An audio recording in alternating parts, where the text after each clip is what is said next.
Welcome to J is for Justice podcast. If live breaking news and following true crime is your thing, then please consider subscribing to my channel. And if you like what you see in my videos, please consider giving them a thumbs up.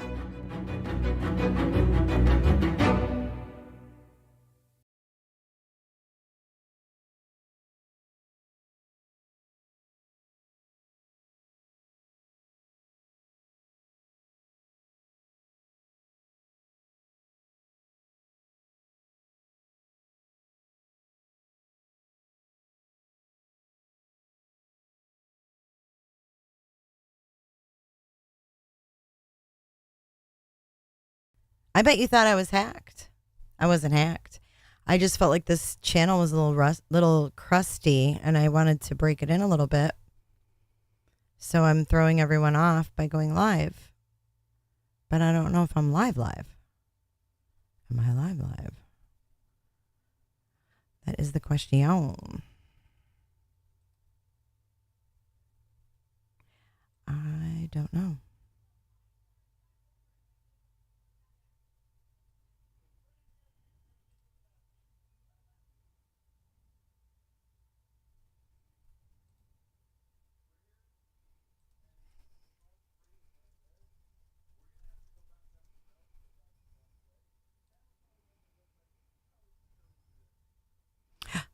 Am I live?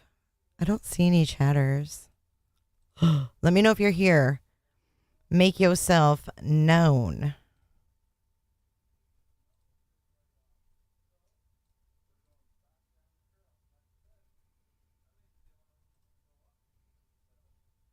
Can you guys hear me? I just wanted to kind of uncrusticize this channel for a minute.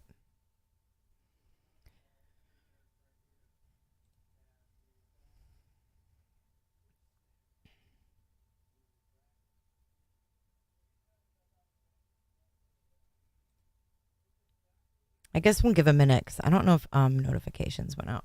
So let's give it a sec.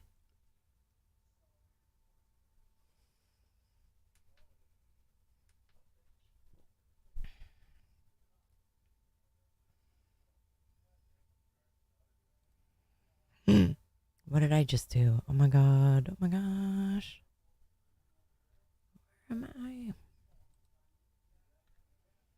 Make yourself known when you come in. Say hello. It's Friday night, and I hope y'all are feeling all right. I'm tired as hell. Now, let me see if I can get back to my screen.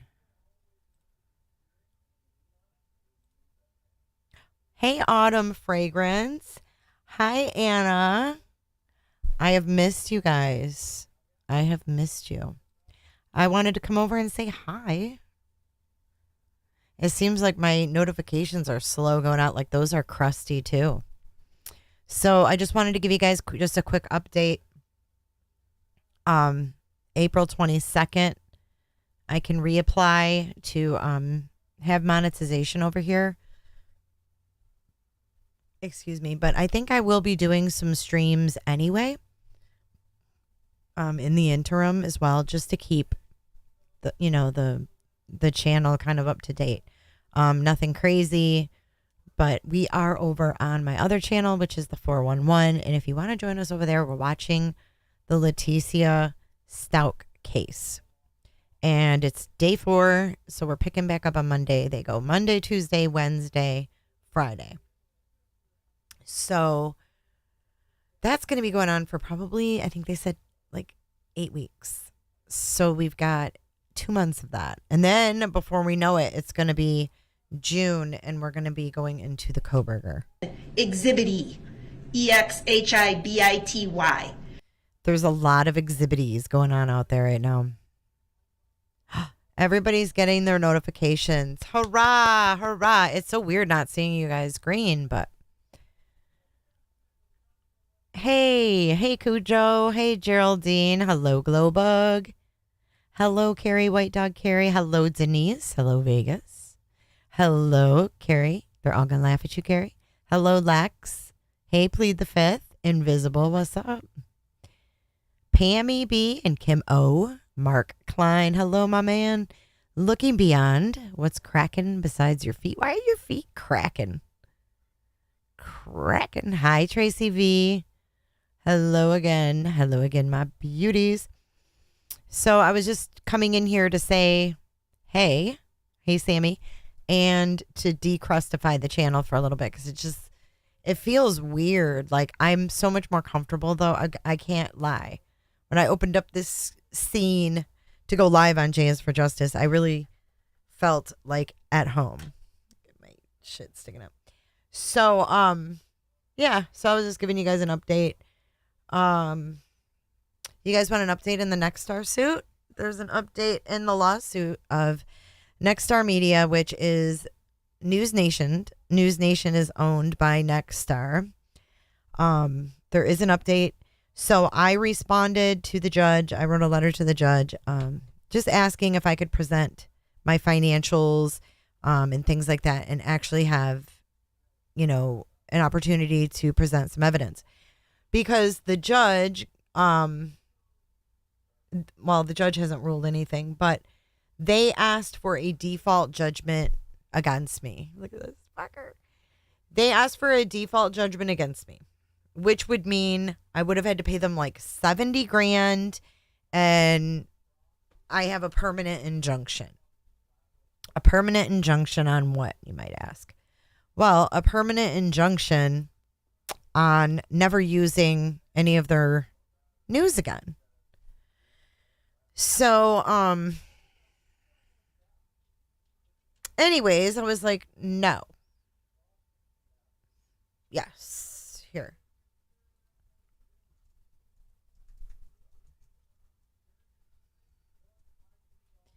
Okay, so, they started out with 2 million. Okay, it started out 2 million. The initial one was that we're going to go back in time. Okay, so let's see where we've come. And if I had the damn docs, I would show you. Let me see if I've got them on my phone.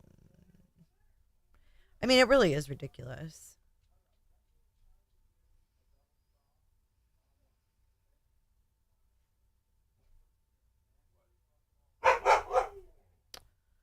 Summerloo. I have them. Okay. Let me airdrop these babies on over. I know I miss it here too. And it's like a meat locker in my chamber.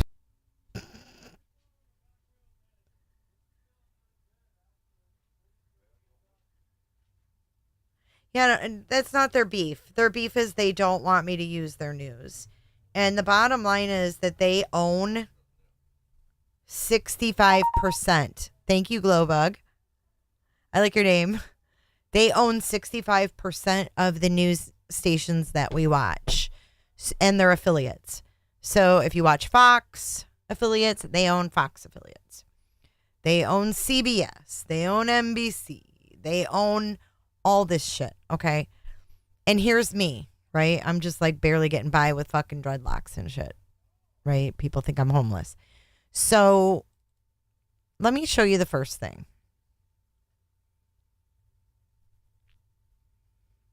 Well, I only have these 2 documents to show you, but the first thing I'm going to show you is I wrote this letter, and I was just like, I would actually, I would really like to read you guys my letter.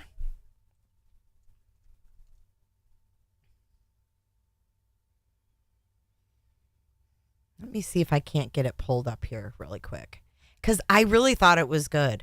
And I'm not going to lie, I had a little help. And no, it's not what you might be thinking. It's not even a person. I didn't even get help from a person.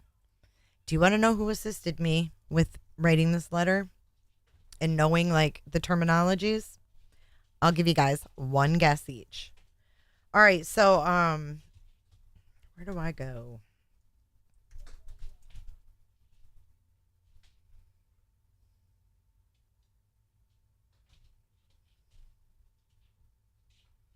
Give me a second. I got to remember where I go. Shit's confusing as hell.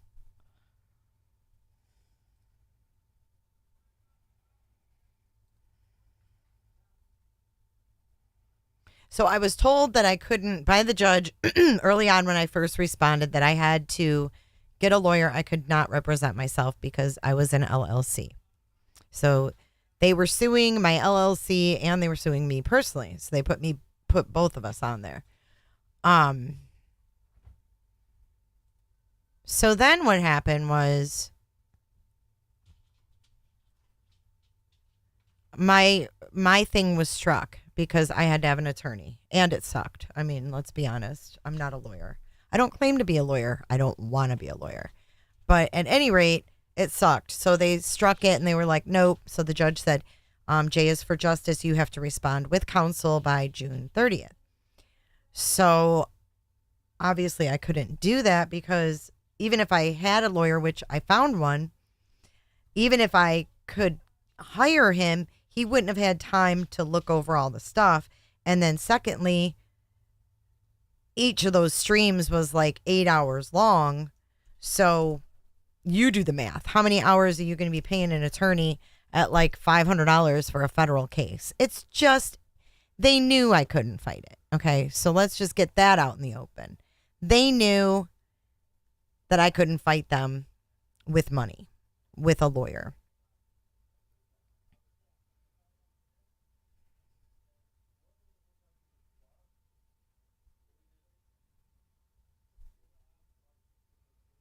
Okay, so here is my letter. Let me view. Okay. Now, with that being said, I'm not a freaking lawyer. Don't claim to be one. And like I said, I don't want to be one. But let's go over some Nexstar lawsuit and let's see what they're doing. And people may laugh and go, oh, God, I hate J is for Justice. Like, I'm so glad she's getting sued. Like, ha, ha, ha. Like, hey, in my Patreon chat tonight, let's bash J is for Justice. Like, fuck directly off because this could be any one of you motherfuckers. And if you keep laughing, it just might be because this is going to set a precedent, at least for Nexstar, and they own 65%. So you can laugh your asses all the way to federal court because if you think they're done when they finish with me, I don't think so. I think they're waiting to see what the outcome is before they do any more or go any further. Just a hunch. I don't know. So anyways, let's read my response to the Honorable Judge Charlene Edwards Honeywell. And it is a request to vacate default judgment in the Nexstar Media versus Jairus et al. And I want to see what you guys think. Help me write this letter. ChatGPT, it was. Juice, it was. It was. Oh, probably the same people who fucking, called Dateline and said I was a racist. So I'd get booted from the show. Just the fucking assholes, man. That's just what you deal with here. That's why I'm bitter. Just kidding. All right, here we go. I am writing a response to the default judgment entered against me in the case of Nexstar Media, Inc. Now, ChatGPT wouldn't do the particulars, but it gave me the gist of it. Nexstar Media, Inc. I am unable to afford a lawyer at this time, and I am representing myself pro se. I respectfully request that the default judgment be vacated due to my inability to obtain legal representation. I believe that my inability to afford a lawyer constitutes a valid reason for my failure to respond to the initial complaint with counsel and subsequently dispute any of their claims. I really just wanted to try to get something on the record, and I also wanted to ask the judge if I could produce my financials. I understand that vacating a default judgment is not an automatic right and requires a showing of excusable neglect or a meritorious defense. I believe that I have a meritorious defense to the initial complaint, but without legal representation, I am unable to fully present my case. The original complaint made unsubstantiated claims regarding the, quote, infringed works and revenue made by J4J, as well as revenue lost by Nexstar Media due to J4J's actions. So they're actually claiming that I caused them to lose revenue. Yes, you heard that right. Bullshit. I believe that my inability to afford a lawyer constitutes a valid reason for my failure to properly respond to the initial complaint. I wanted to explain to the court why some of these videos, because they're saying, oh, well, she's still got some videos on her channel. Well, I haven't been directed either way. This has been like hanging in the wings for over a year now, like a year, almost a year and a half. I wanted to explain to the court why some of these videos referred to as infringed works are still on my YouTube channel despite the takedown request. This is where ChatGPT came in handy. It really helped lay out what the DMCA, the Digital Millennium Copyright Act, is and how it fits into kind of my situation with the YouTube and stuff. So after disputing the copyright takedown request, YouTube automatically reinstated the, quote, infringed works until a judgment is made on the matter. So I'm explaining to the judge how this works because I'm getting the feeling they don't really understand how YouTube works per se. This is a standard practice of YouTube in accordance with the DMCA. As a result, the videos that were removed by the takedown request were automatically reinstated by YouTube. However, I want to assure the court that I will take all necessary steps to comply with the DMCA and remove any infringing content from my channel when it is determined by this court and provide proof as such. So I'm saying, like, I don't have a problem removing these videos. I just need to know where I stand. I need to know, I need to be able to present to the court exactly what's going on here, because they don't know. And I think that's what, I don't know. There's a lot of variables. So then I said, regarding the future issuance of a permanent injunction, which would be J's for Justice podcast, Jennifer, whoever you are at this given moment, whatever you go by, you can never, ever, ever use our news again. And if you do, there's going to be like a dollar amount, like $150,000 per violation. So that's what they wanted me to sign initially. When they struck me on YouTube, they sent me this contract, and it was like this binding thing that said I would never use their content again, and that if I did, I would pay them X amount of dollars. And I was like, I'm not signing this because I did my research on them. So anyways, let's read this. Regarding the future issuance of a permanent injunction, Nexstar Media owns over 65% of the American news networks. I ask your honor to reconsider this decision. Podcasters often rely on news content to inform their listeners about current events and provide analysis and commentary on those events. By using news content under the doctrine of fair use, individual podcasters may be able to provide more comprehensive coverage of news events and increase public access to important information. Individual podcasters do not have the resources the huge media companies have. And fair use is last expedient for incorporating facts with commentary. The age of information is changing, and if small podcasters who are barely making a living in the online media world are squelched by the huge media corporations, it limits where Americans can get their news and opinions and commentary. Small podcasters like myself are of no threat to these huge corporations. But if this judgment and permanent injunction is permanently placed against J4J, it will not allow J4J to thoroughly report news stories and crimes. This also sets an important precedent as to the future of individual podcasters with limited resources. I ask that your honor please take all of these factors into her final decision. I am willing to cooperate with the court and take any additional steps necessary to ensure that my YouTube channel is in compliance with copyright laws. If the court requires any additional information or documentation from me, please do not hesitate to contact me.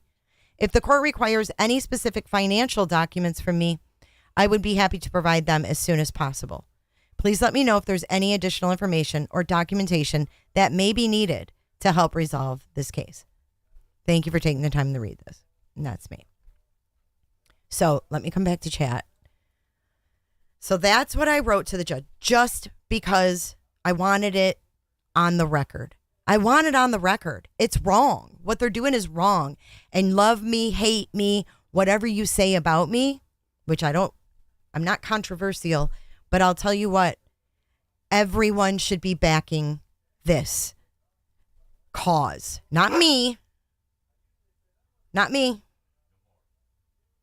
But now we've got a huge true crime genre who's streaming this shit nightly. And if you think if they win against me, they don't want my money. They don't want my money, nor do they need my money. And they know I don't have any money, which is why they're doing this to me. Because if I had money, they wouldn't do this to me. Because they know I'd fight back. But I'm doing the best I can on fighting back with what I have to deal with. So let's take a look at what they filed after this. And thank you guys. I have no idea what it sounds like. They actually filed it, so at least it didn't get struck. I'm no fucking lawyer. This is hard. I mean, this is hard stuff. There's a reason they make a lot of money.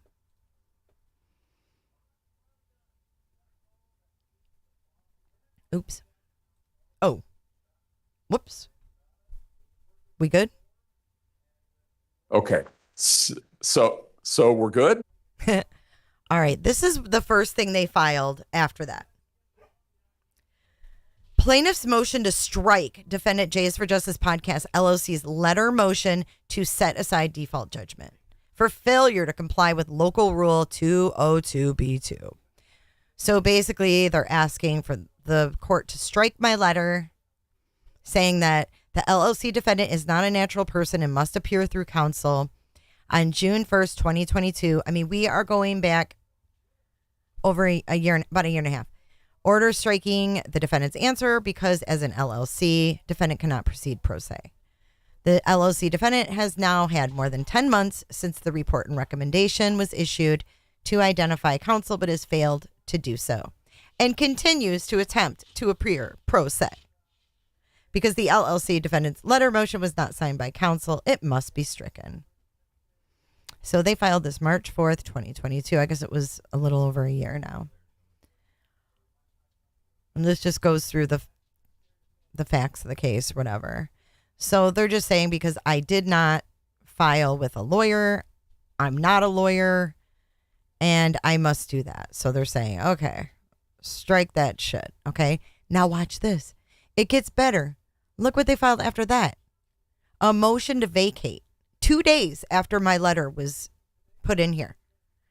They want, get this, the judge wanted to have an evidentiary hearing. So that's why I wrote the letter. The judge didn't default against me, okay? She said, no, I'm going to schedule an evidentiary hearing because she wants to know where they're getting their numbers from. Because they started at $2 million. Then they went to $70K. And now you look here. They want the judge to just say, screw the evidentiary hearing, don't have it, and award them $5,250, which reflects the minimum damages for each of the 7 willfully infringed works. And then they also want a reasonable cost and attorney's fee against J4Justice. So, then that's just the background on the case. So that's where they're at. Now we went from 2 million to $70K. Now we're at $5,200, and I still want to show my financials because you want to know why? Do you want to know why? I'll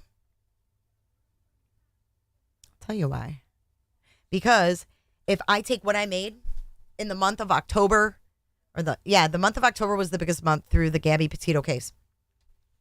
If I take what I made minus my cost of living, I ain't got shit. I don't make that much. And that's why I'm desperately wanting to turn in my financials because they think that I make or made rather so much more, I think. And they're claiming that I took money and revenue from their WFLA $1 billion channel. Well, guess what, Next Star Media? Check this out.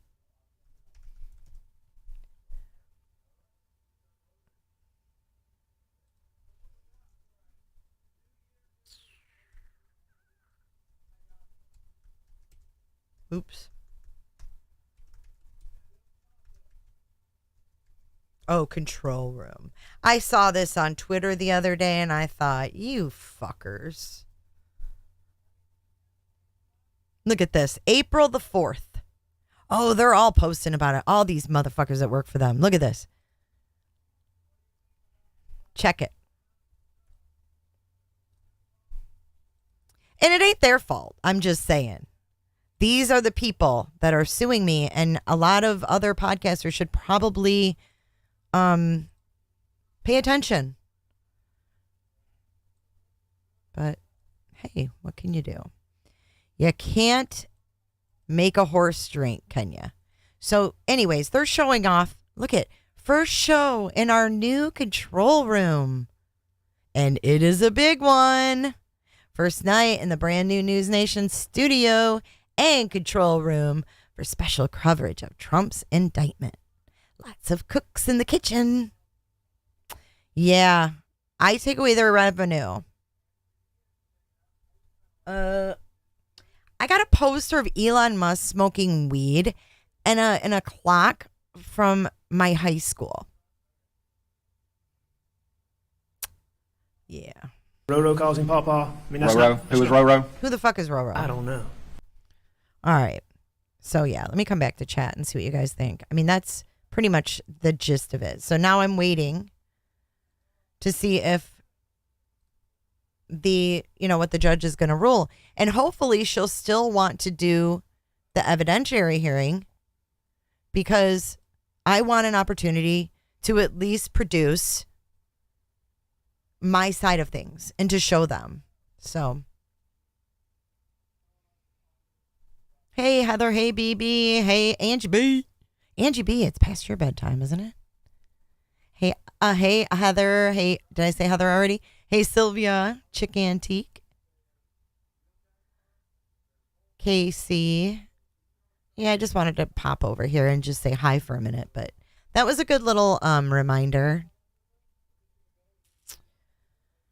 Good little refresher.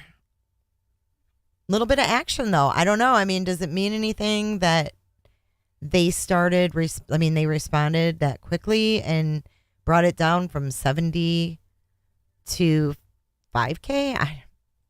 I don't know. They don't want the money. They don't care about the money.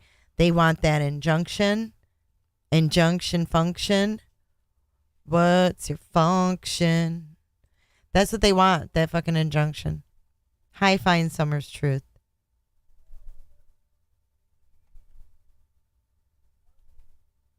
It's coming up on my bedtime. I'm okay. Thank you, Sylvia. I did the best I could. I just, like I said, I wanted to get my side on the record. I don't know if it'll do any good, but at least when this case goes down, it'll at least have my side on it. You know, at least I got my something in.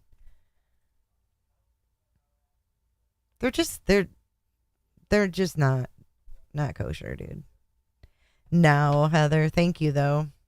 Not really. I mean, it's just a waiting game. It's up to the judge, and we'll see what she decides. Hopefully, she'll go through with the evidentiary hearing, and we can go to that hearing. See, they don't want that. They don't want that because I think they know that what it's going to show, and it's just, I mean, stupid. Just stupid.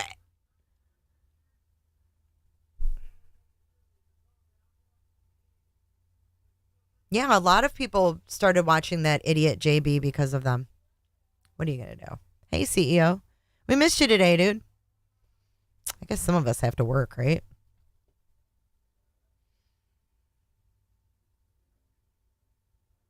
I mean, there's really nothing you can do. I mean, that's the sad part of it, is that a big multi-billion-dollar corporation like Nexstar Media.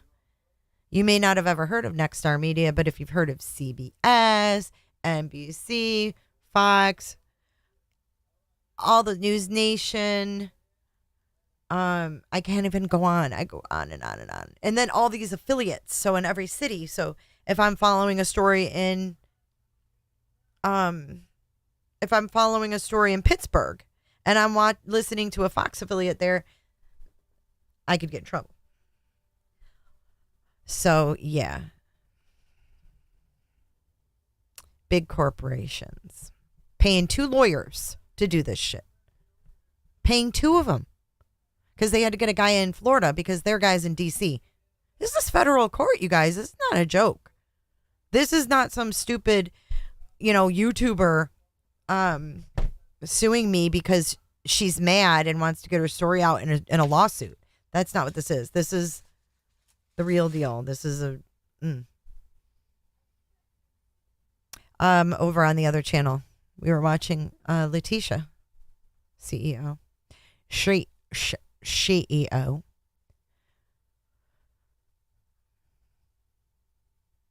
Yeah, I mean, it really is. It really is. But, people, like, when this all happened, go back and look at your favorite creators and look through their playlists and see who laughed and made fun of me, who couldn't wait to go live with the lawsuit and read it. Check it out. Yeah, Dr. Melmo, it's the same one. It's the same one. So we went from 2 million to 70,000, and now we're at 5,200. So if you didn't catch the whole story, you can rewind. I just read through the latest filings. So let me know in the comment section what you guys think. Like I said, I'm not a lawyer. I'm just trying to work my way through this because I just think it's unfair. And if I don't stand up for me, who else is going to stand up for me? Nobody.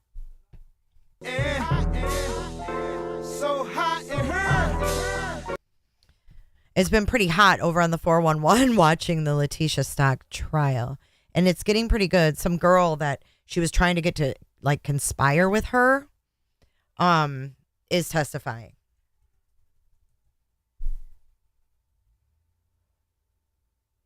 Ew, that's sick looking beyond hot. He looks like a plastic. Yikes.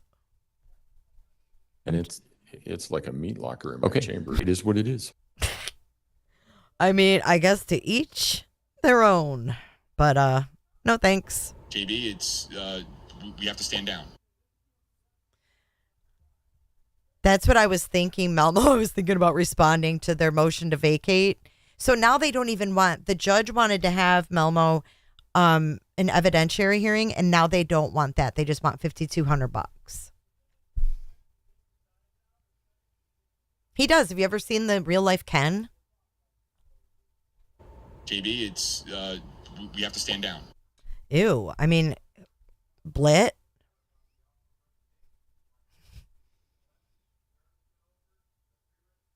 Meat locker. That was the judge from the stock trial. Believe it or not. Jeepers. Thanks, Casey. I love how you guys have old women as your profile pictures. So cute. Thank you for being a friend. She said, we came home, we planted flowers on the side of the house. Hi, Lisa.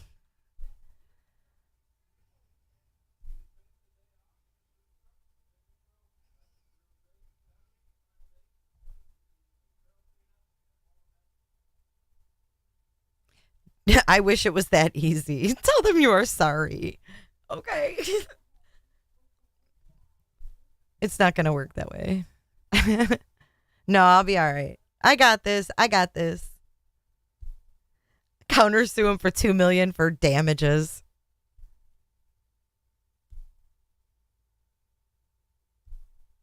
What's new in true crime? Well, like I said, we've been watching the stock trial all week. So, I don't know. I'm kind of out of the loop, I guess.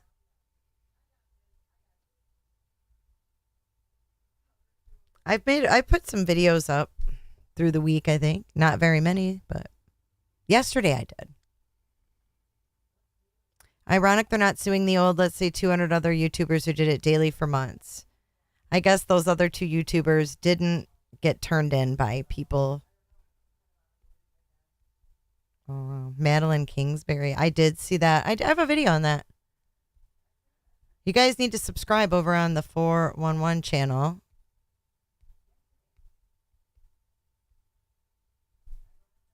Oh, there's a freaking bug in here. Here, I'll show you the video I put together. I put it on both channels, actually. Is there anything new on her today? I haven't been able to check. Kingsbury and the father of her children dropped the kids off at daycare. 26-year-old Madeline Kingsbury was last seen at her home in Winona. Hang on. Inside the residence, investigators located Maddie's phone. We're going to start it over. Earlier in the morning, along with Investigators say last Friday morning, Kingsbury and the father of her children dropped the kids off at daycare. 26-year-old Madeline Kingsbury was last seen at her home in Winona. inside the residence, investigators located Maddie's phone, the jacket she had been wearing earlier in the morning, along with her wallet and ID. 26-year-old Madeline Kingsbury was last seen at her home in Winona, about 115 miles southeast of Minneapolis. We believe Maddie's disappearance is involuntary, suspicious, and we are all concerned for her safety. Help us find Madeline. The children need their mother. We need our daughter, our sister, our aunt, and our best friend back. Investigators say last Friday morning, Kingsbury and the father of her children dropped the kids off at daycare around 8 a.m. and they both returned home. The father of her children, who was questioned by police, then left around 10 a.m. in their 2014 Chrysler Town & Country minivan. And when he returned around 1:30, police say Kingsbury was gone. In that 3.5-hour time frame, police say a vehicle similar to the couple's minivan was caught on surveillance, leaving the area and then returning. It's unclear who was behind the wheel. We believe the van remained parked in the driveway of Maddie's residence from 1:30 p.m. on. Nothing to date has indicated that Maddie left the residence on foot or in another vehicle. They say Kingsbury never showed up for work, and what they found in her home even more concerning. Inside the residence, investigators located Maddie's phone, the jacket she had been wearing earlier in the morning, along with her wallet and ID. Police calling on the public for help, issuing maps and asking them to focus searches on these specific areas, check out any buildings and property for disturbances, and scan home surveillance video for anything unusual. We will remain loud about this and continue to advocate for Madeline any way, shape, or form. The community has really rallied around us, and so many wonderful people have traveled from all over the state and beyond to come and help find my sister, and we're beyond grateful and we're truly touched. Police say a large coordinated search is in the works for Friday, and the family has announced a reward of $50,000. Police have not named any suspects or persons of interest in this case. We asked police if the father of Madeline's children has been ruled out as having anything to do with her disappearance. Police tell NBC News that's not information they can share. I mean, that pretty much says it all for me. I didn't think that this was going to be anything more than family annihilator.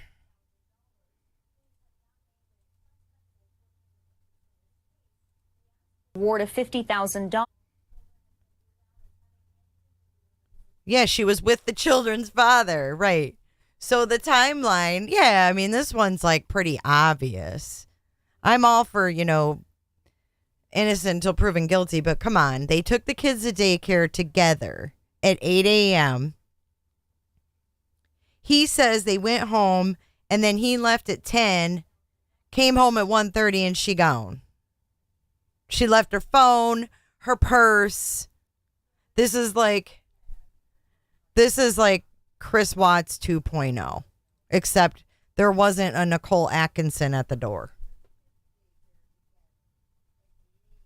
He was with her and then he left. He was the last one to see her and then he come home and she gone.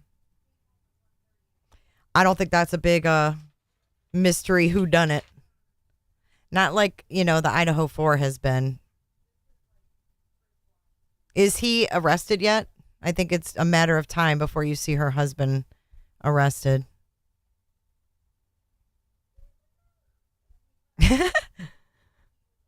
David.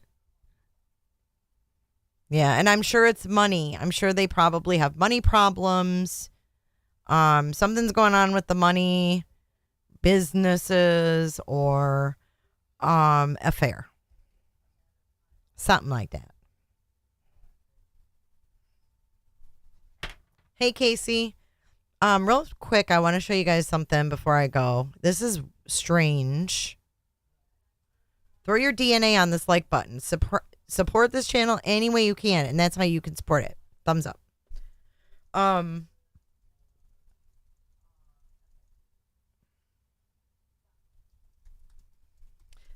So this is weird. And this is, I just want to see what you guys think. If you're replaying this, let me know your thoughts. So we had 2 planes that crashed after they took off in Venice, Florida. They both crashed shortly after takeoff and crashed really close to the fishing pier, which is scary to me because people could have been killed or worse. I mean, sadly, the people in the plane didn't survive. But 4 months ago, we had this Australian family that had moved here. And I don't believe they ever found the husband, which is weird, right? But yeah, I'll just play the footage because I don't know what to think of this. So it happened again. Was it yesterday or the day before? I think it was yesterday or the day before. I don't know, but a whole family died from Indiana. A father, mother, and a 12-year-old daughter. But this is the first one that happened 4 months ago. Minutes ago, crews ended the search for the pilot of a small plane that crashed off the coast of Venice. The pilot's wife and daughter died in that crash Saturday night. After working with the U.S. Coast Guard, the city of Venice discontinued the search, which spanned more than 2,300 miles. 10 Tampa Bay's Chris Rogers is in St. Petersburg with more on the family. Good afternoon. We're here in St. Petersburg this is the first one that happened where that fateful journey began. We're told a family traveled from here to Venice and then took off from the Venice airport around 7:30 p.m. on Saturday night. Shortly after takeoff, they then crashed into the Gulf of Mexico. Here's what we know so far. There were 3 people on board, a husband and wife and their 12-year-old daughter. Both the woman's body and that 12-year-old little girl's body have been recovered, but the search for the pilot's body is still ongoing. We're told by family he is Christian Cath, and they've given us permission to share these family photos. Christian's wife, Misty, was a passenger on the plane along with the couple's 12-year-old daughter, Lily. They had reportedly flown from here in St. Petersburg to Venice for dinner with every intention of returning to St. Petersburg that same night. But they never arrived. A flight instructor based in Sarasota says pilots who fly at night may rely more on instruments than visual cues, which comes with its own challenges. Might have got disorientated. Probably or might have lost the horizon, and if you can't see the horizon, it's difficult to know if you're even upside down or right side up. Now, the Cath family was originally from Australia but was living here in St. Petersburg. We're told by family members that they do leave behind their youngest daughter, who is now traveling back to Australia to be with family right now. Reporting in St. Petersburg. So the oldest daughter was at a sleepover when this happened. Freaking horrible. So then this one happened yesterday.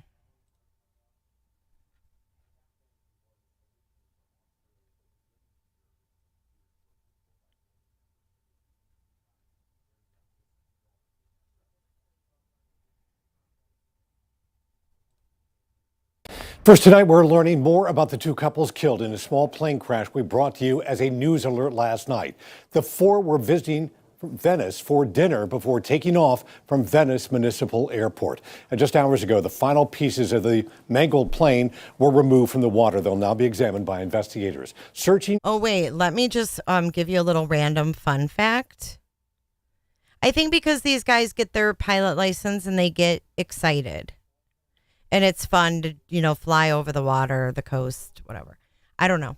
But random fun fact. This guy worked for a company. I can't remember the name of it. They may say it. It was in the article I read as well. But I looked up the company, and they're contracted with the government. They have to do with cybersecurity. They have to do with creating missiles. And I'm sweating just talking about it. So I'll just let it play. Clues into how this tragedy unfolded. I need my hat. Tampa Bay Shannon Clough was in Venice tonight as investigators were collecting the wreckage. The NTSB is leading the investigation into the crash, which happened just about a half a mile from the Venice fishing pier.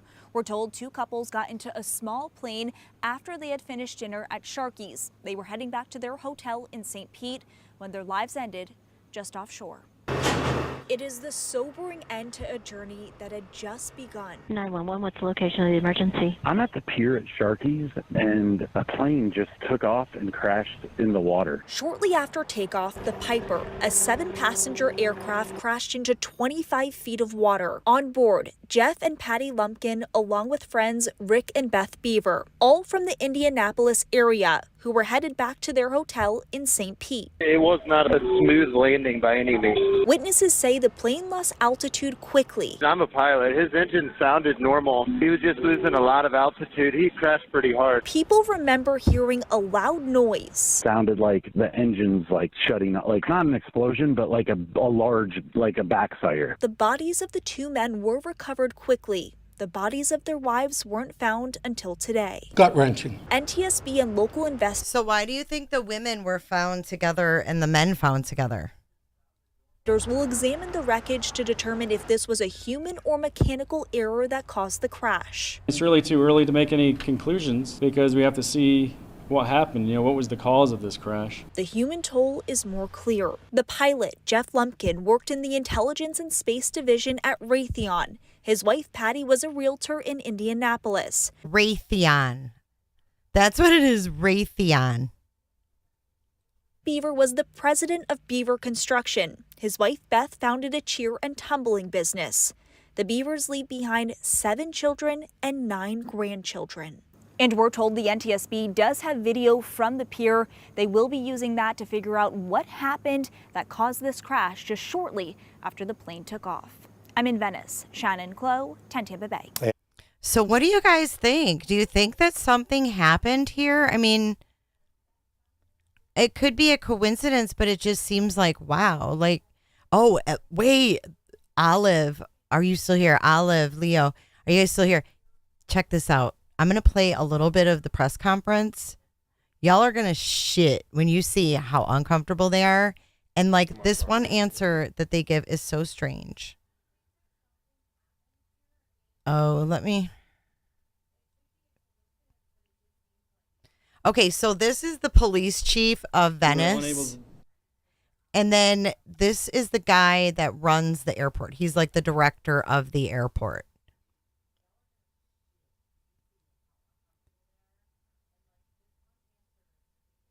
So let's listen a little bit. For a report of a plane crash.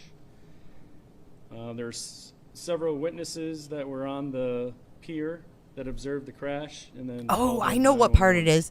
When they take questions, the reporter like really gets into this chief and it's like, whoa, what's going on? Hold on. Let me get to that part. As the airport director, what kind of commonalities are you looking at? And I'll turn it up in a second for you guys. And Beaver is Beaver. Captain, there was some fishermen on the pier this morning that said they had come in the jetty about 4:45, saw one of your boats, lower down, not even lift up the ramp and head right out there. Okay, so let me turn it up a little bit more. This question, I'm just like, what? I could barely hear it last night on my TV, but let's rewind a little bit. He's questioning the timeline. He's saying that there were fishermen who said the sheriff's department was in the water before the plane even went down. Captain, can you please, the last names of the deceased, can you spell them for me, please? Oh, sure. After he says this. Lumpkin is spelled Lumpkin. And why does Lumpkin sound familiar? Whose name is Lumpkin? And Beaver is Beaver. I feel like we've had that name recently. Captain, there was some fishermen on the pier this morning that said they had come in. Oh, Lord, Heather. Saw one of your boats, lower down, not even lift up the ramp and head right out there. I never heard of it before. Is that related to this at all, or just? Well, we've been involved in the search all night, so they may have been coming and going from the location. Well, this was 4:45 yesterday afternoon. Yesterday afternoon. Because when they heard that it happened at, what time did you say, 9? Yeah, they said, Yeah. the Venice Police Department and a whole bunch of boats headed out there through the jetty, you know, got the ramp and That- left from your dock. Yeah, that would have been unrelated. I don't have any information on what they were doing at that time. Oh, I was like, what? Now that's weird, right? Are you able to describe what you said there were witnesses on the pier that saw the crash? Are you able to relay kind of what was it an up and down or kind of what they relate to you? I'm not able to get into that part because that's part of the investigation side. I guess maybe for the airport of the city, just how hard is it to stand up here again? Lumpkin. Later, very similar crash. Just how hard is this to work this? So they're asking about the very similar crash that just happened a few months ago. It's certainly unexpected. I mean, I've been working here for 16 years, and the last crash was the first crash that went off into the Gulf like that. So to have two in that short period of time is certainly unusual. Yikes. So what the heck is going on? But, I mean, it's really too early to make any conclusions because we have to see what happened. You know, what was the cause of this crash? They could be two completely unrelated causes, and it just happened to be that close together. We just don't know yet. And if there was a tower, a control tower, would it have been anything different? Maybe the airport. So there was no control tower. Probably not. The winds were favoring that runway at the time. So there's nothing that the flight controllers could have done to stop the accident or been more safe or anything? I wouldn't want to speculate on something like that, but I wouldn't think so. So, yeah, so that's it in a nutshell. And Ellie says it's unusual, you know, not something we're used to seeing. And we've seen it twice in 4 months. So very interesting indeed. Indeedy be. All right, you guys, this is a quickie. So I am out. Dance it out like we used to. No, I'm glad we could pop in. I was on here for almost an hour. So I am out. I will see you guys later. Check out the 411. In the meantime, yeah, he did seem a little uncomfortable. A little fry style, huh? Little fry style. And happy Easter, everybody. And hopefully we will be up here and running full time again very soon. See you soon. Take care and stay safe.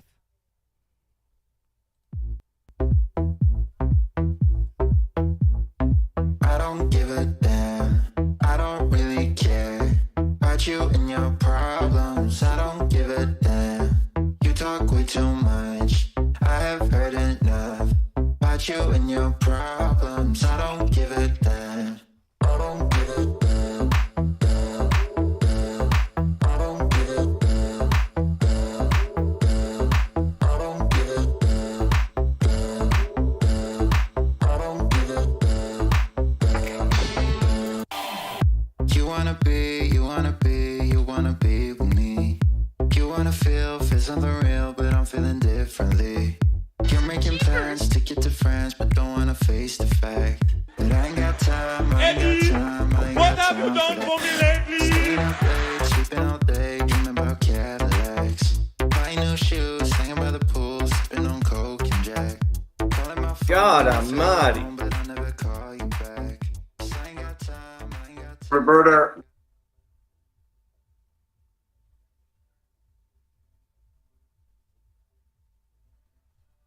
KB, it's we have to stand down. La la la la.